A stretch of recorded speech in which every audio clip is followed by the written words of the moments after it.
So I was thinking today about, well, actually, something I think I may have talked a little bit about just the last time I shared, which was quite a while ago now, so it's probably worth reviewing.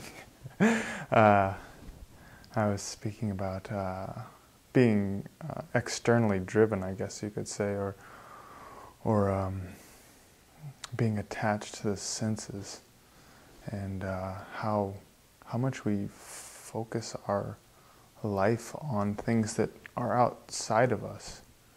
And been doing a lot of examination on that, and it's really true that we focus I focused almost entirely on like the object of my mind. Not necessarily that is something external. I might be focusing on my own thoughts, which is in one way a very internal thing, but it's very objectively driven.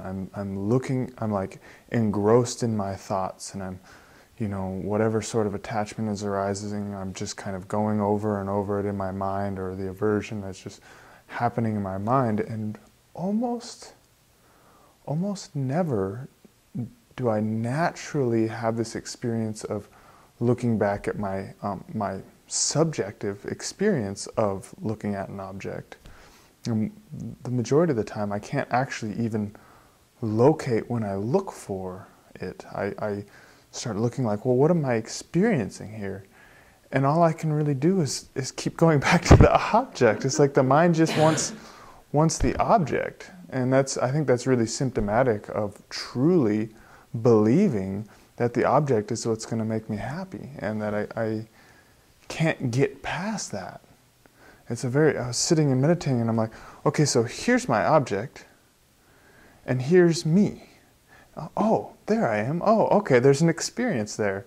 But then very quickly, like, I become objective, and now I'm just objectively looking at myself, and I'm missing this experience again. I'm contemplating, I'm thinking about or analyzing, and it's slowly divorcing from my experience and becoming more and more a analytical sort of thing, and not analytical in the Dharma sense, because I think when we really analyze with the Dharma, we're to be analyzing our actual experience and the actual subjectivity. Instead, it becomes like a intellectual pursuit or something like this. So I might be able to explain myself some very clear way, but I still don't necessarily really know what it's like to be me, because every time I try to experience myself, I make that another objective thing and separate from myself. So I find that I constantly have to be like jumping backwards to try to get behind this sort of objective thinking and kind of, okay, well, what's the experience of that? Okay, that becomes an object. Well, what's the experience of that? And what's the experience of experiencing it? And just keep having to step back again and again until I can actually just stop. The mind finally recognizes what the point is, and it stops trying to objectify things, and I can just sit and enjoy the moment, which is really a very basic necessity for integrating Dharma practice, I think.